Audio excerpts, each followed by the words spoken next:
Okay, last day of notes. Then you need to start thinking about the performance task coming up, and you have a review that's been assigned that you'll have a day at home to work on, and then hopefully a day at school that you can finish it up and ask me some questions.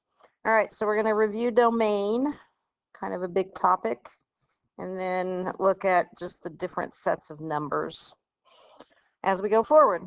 Okay, so remember this is a rational function, so the domain comes from the denominator, and you need to be able to factor this. So this is going to be 2x plus 1.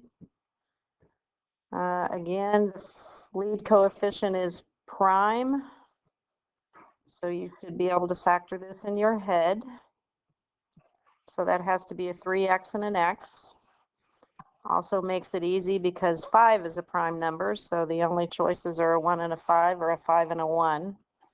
So I am going to look ahead a little bit, and I'm going to put the 5 here, so then my inside term will be 5x. If I put the 1 here, my outside term will be 3x. 5x and 3x is 8x, and I need to make them both negative. So I get that negative in the middle and the positive as the last term. So then now that I have that factored, I can say that my denominator x cannot be 5/3, and over here x can't be 1. So if you look at that on a number line, I think we've already done this problem. Looks familiar. So I'd have my 1 here, my 5/3 here. And basically, my domain is every number except those two numbers. So interval notation, -infinity to 1, not including. Then from 1 to 5/3. And then from 5/3 to infinity. Set notation, all values of x such that x is not equal to 1 or 5/3. Okay, so basic rational function, hopefully you're getting good at factoring. Okay, so for this one, we're going to be looking at our numerator and denominator. We need to look at our numerator just because there may be a hole, which is still the domain restriction.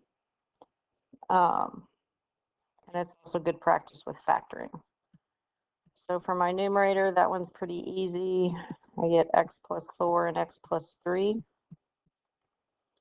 My denominator, I notice that I can pull out a greatest common factor first, which is -4. So then I get x squared minus x minus 2. This should be a 3. Don't know what happened there. So then when I finish, I get x plus 4 times x plus 3 over -4. That made that denominator a lot easier to factor because I pulled out that greatest common factor first.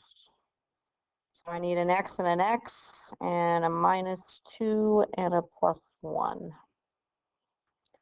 So I have no hole. My numerator makes no difference for my domain restrictions. So basically, x can't be 2 or -1. So if you look at that on the number line, you have -1 and 2, all numbers except those two values. So interval notation, -infinity to -1, -1 to 2, 2 to infinity. Set notation, all values of x, x not equal to -1 or 2.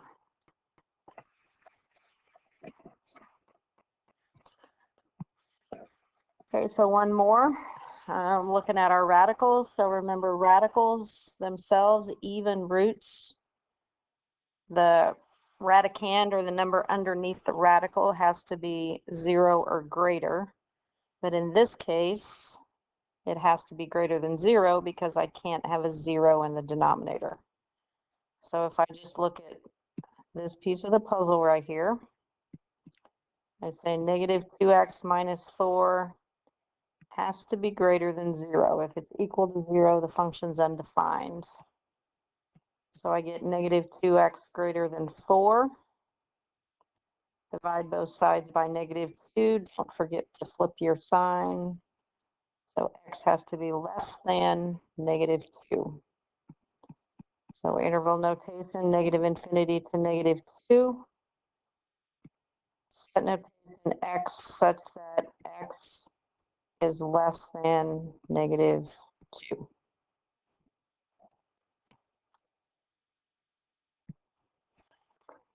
All right, so for the last part of this, we're just going to look at the number system. So the first thing I'm going to do is go down to, you probably have room at the top of your page or maybe on the back. But I'm going to draw a flow chart of just the number system. So I'm going to insert a blank page on mine. You can probably squeeze this in at the top of yours. Okay, so a flow chart of the number system, and I'll refresh your memory on what these numbers are in these different categories. So I have the big umbrella that's called complex numbers.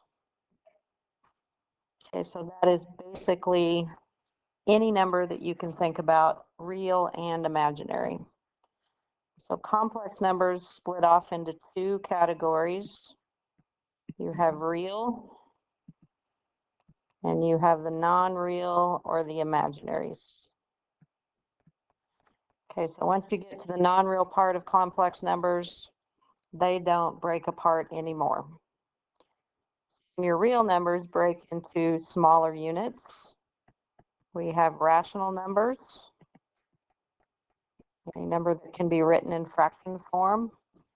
And then we have irrational numbers. Those are like square roots that are not perfect squares, the number pi, the number e. So then rationals are done. We can break rational, or irrationals are done. So we can break rationals into the subset of integers. We can then break integers into the subset of whole numbers. And then we can break whole numbers to the natural numbers or counting numbers. Okay, so that's the flow chart of the number system.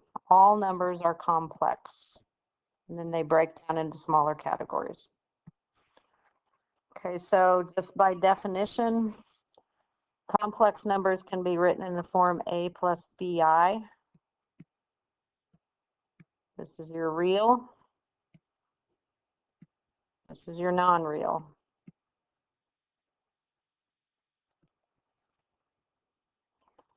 Complex numbers have a symbol, just like you're used to the real numbers.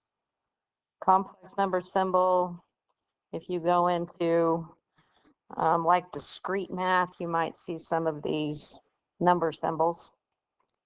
That sounds fun. So complex numbers are all numbers.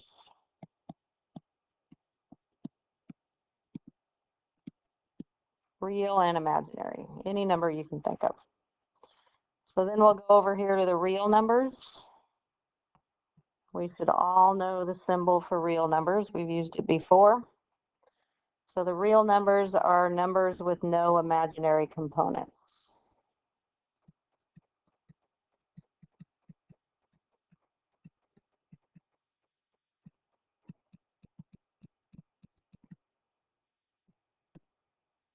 So if you look at this form over here of a complex number, there would be no bi, or b would be equal to 0. Okay, so the irrational numbers I don't have a symbol for that one. That might be something you want to Google if you want to know the symbol, if there is one. But irrational numbers are non-terminating,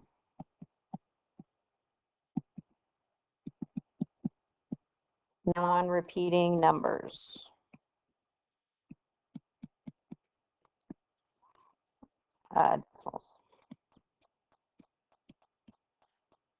Okay, so they cannot be written as a fraction.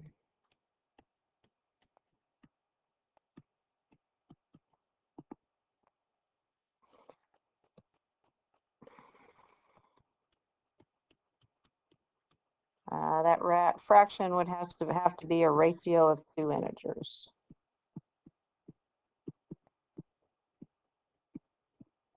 So examples, the square root of 2,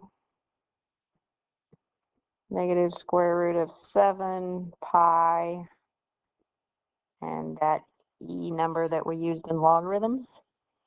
Rational numbers have a symbol that looks like a big Q with a little line over here like this. These are repeating decimals.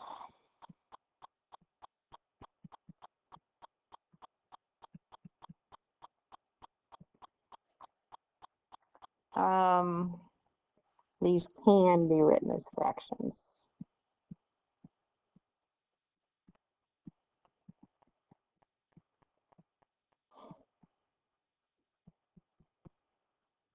So for example, like 0.3 repeating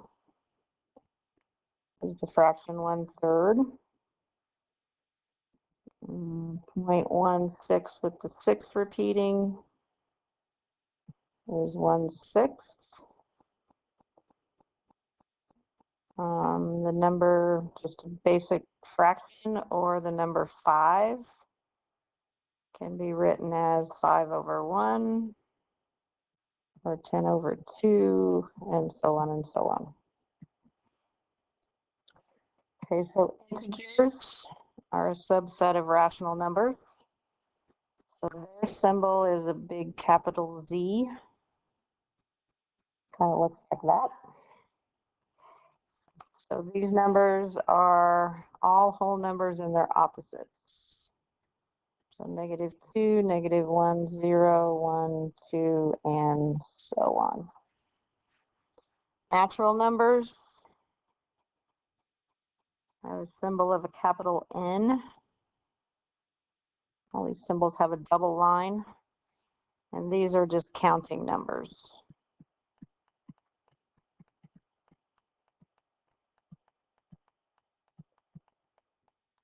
So 1, 2, 3, and so on.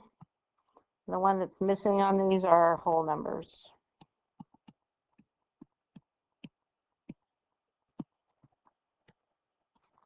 Capital W is the symbol. I think it looks something like this, with the double line on the left side of the W. And those are just the counting numbers, including 0. So there's a little bit on the number system, a little bit more review on domain. When I see you in class next time, I will have one more short example of a mixture problem, and then we'll be ready for the performance task. Have a great day.